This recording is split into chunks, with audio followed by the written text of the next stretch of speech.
everybody. Okay, bonjour à tous. You want me to speak up? Okay, bonjour.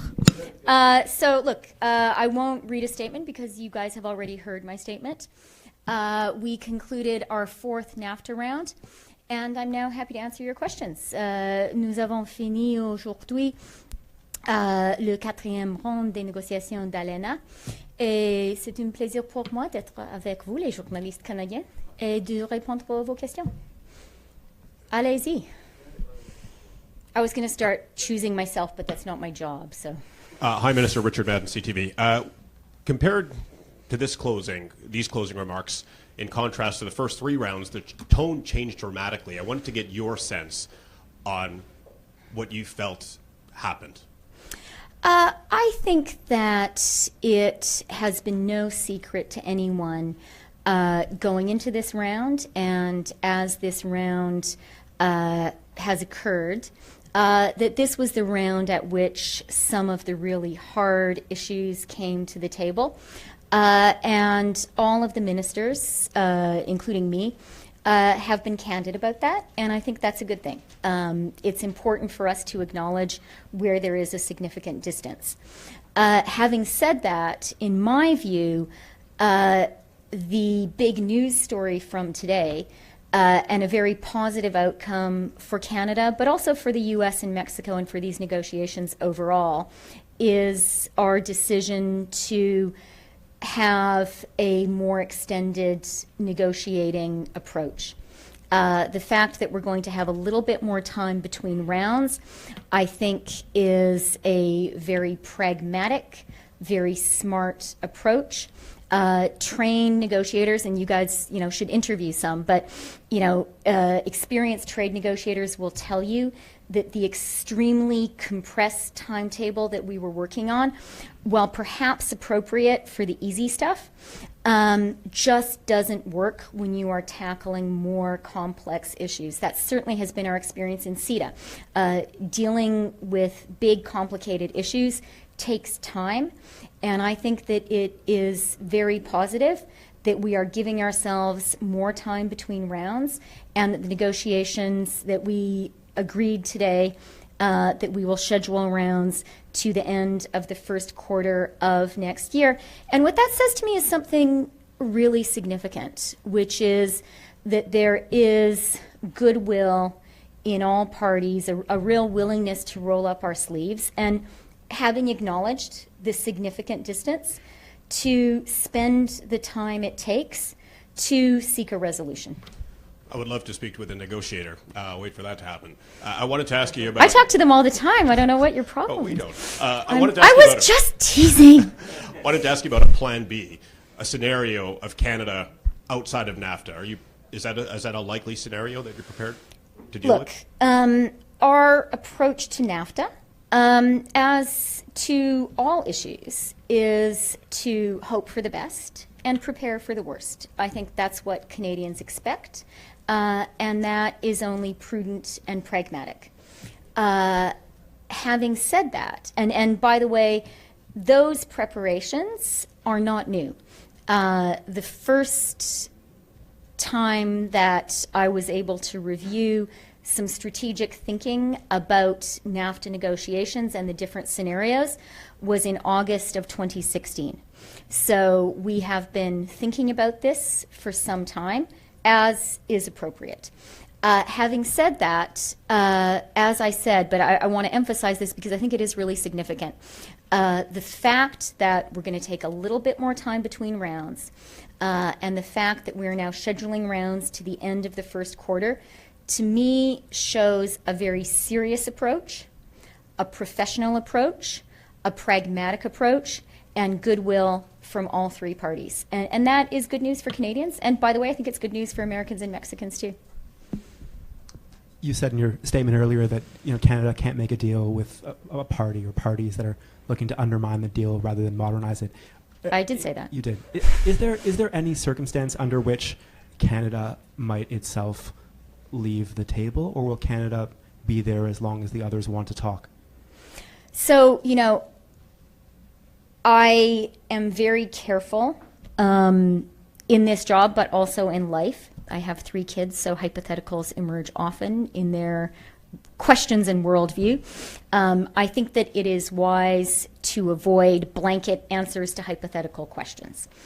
Having said that, as the Prime Minister said in Mexico City last week, Canada is committed to these negotiations. We feel very confident in the professionalism and in the expertise and the preparation of our negotiating team. We feel very comfortable at the negotiating table, and we are prepared to stick around and to devote the time it takes to get a good deal. It was also significant, something that Ambassador Lighthizer said, which is, it has just been 2 months. Let's think about that for a minute. It's just been 2 months since we started. You know, in CETA time, it's like a nanosecond has passed. Trade agreements are complicated, and modernizing an existing trade agreement in many ways has complexities which negotiating a brand new one doesn't have. Because you know, as I said right at the beginning, you know, this is not a greenfield site. This is quite a delicate renovation on a building that we are all living in today. And so that takes care. Something else Ambassador Lighthizer said today, which is important and I think applies to all 3 parties, is we need to be able to take the time in between rounds to consult with our own stakeholders at home. And the fact that Nafta is such an important economic agreement for all 3 North American countries really means there are a lot of people who are affected by proposals to modernize Nafta. And I think it's a very good sign that the ministers from all 3 countries are saying, let's give ourselves time to talk to people. In my case, give ourselves time to talk to Canadians about what's on the table and to take the time to formulate a Canadian response. When the Prime Minister was here last week, the President in the Oval Office was explicitly indifferent about the outcome. He said, maybe we'll make a deal, that'll be fine, maybe I'll terminate it, that'll be fine. Is it your sense that the President and his administration are truly looking to achieve a successful renegotiation of this agreement? One thing that I felt was very positive from today and was an outcome achieved this morning is that we're going to take some more time between rounds and we're going to schedule rounds to the end of the first quarter. That was an American proposal. It was one that I was very happy to support because it is what Canada has felt all along. We have been, from the beginning, you know, we want to be good negotiating partners to our good trading partners. So when there was a strong sense from Mexico and the United States that this needed to be done in an extremely compressed period of time, we were prepared to go along with it and we were prepared to try. Having said that, all along we have felt that our chances of a successful outcome were greater if we had the time to do it right. And I take it as a positive sign that our partners, very much including the U.S., believe that to be the case as well. Now, having said all of that, I don't want to minimize the very real differences which exist between us. I spoke about those at our joint event, and those gaps are real. And the firmness of Canada's positions on some issues is something I will not apologize for. But I do think that with more time, with goodwill that I believe exists in all parties, that really strongly improves our ability to achieve a positive modernization of NAFTA. Minister Freeland, thank you for taking our questions. You spoke before Ambassador Lighthizer, so you haven't had a chance to respond directly to what he said. In particular, he said, I'm surprised and disappointed by the resistance to change from our negotiating partners on both fronts. Do you think he's referring to a particular file there, and what is your response generally?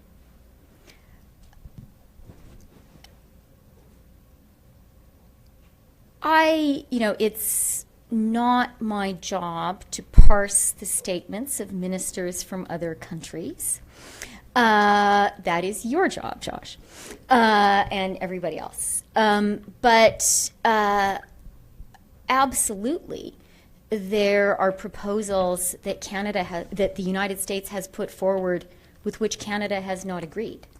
I mentioned some of those in my remarks. And by the way, there are proposals that Canada has put forward with which the United States has not agreed.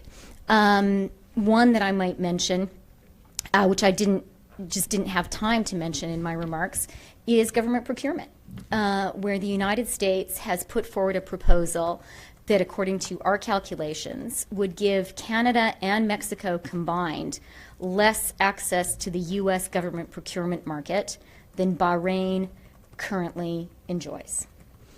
We find that proposal hard to understand. The proposal that we put forward was very much based on our experience of CETA. And in CETA, I'm very proud that we have achieved an unprecedented level of mutual access to government procurement, which includes the sub-federal level for Canada and Europe. And what we say to our American partners is, if we are able to achieve this with our partners across the Atlantic, surely that level of government procurement access we should be able to achieve with the neighbors with whom we share the world's largest border. So yes, there are positions the U.S. has put forward with which we do not agree, and there are positions we have put forward that they haven't agreed with. Can I just ask you, otherwise, we'd be done. Can I just ask you a technical question? From the weekend reporting, there were sort of 5 key areas of dispute: dairy and supply management, autos, the dispute panels variously, procurement you just mentioned, and the sunset clause. Are those the big 5, or are there others?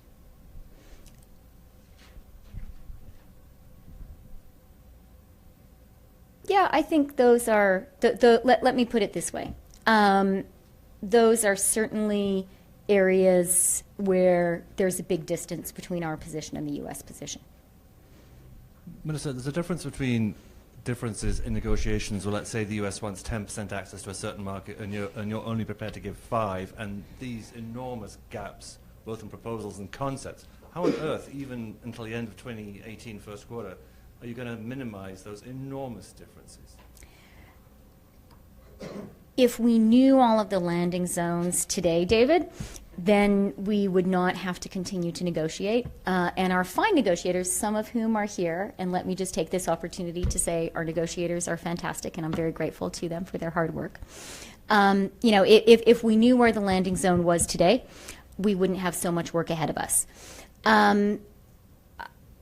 I don't want to sugarcoat things, either for our negotiating partners or for Canadians. It is certainly true that, as you heard from me, and I think as you heard from my Mexican and American counterparts as well, there are some significant differences. It is also true that we have given ourselves some more time to work on those differences. And I think that's a good thing. I think one other point bears emphasis. As is often the case from the Americans, we heard today a specific reference to U.S. concerns about the unbalanced outcome of trading relationships. That's why I think from a Canadian point of view, it is important for us all to remember that the Canada-U.S. economic relationship is very well balanced and is mutually beneficial. This is a relationship which, when you consider goods and services together, the U.S. runs a slight surplus of about $8 billion with us. And when you consider manufactured goods alone, which does seem to be a particular concern of this U.S. administration, the U.S. runs a surplus of around $36 billion.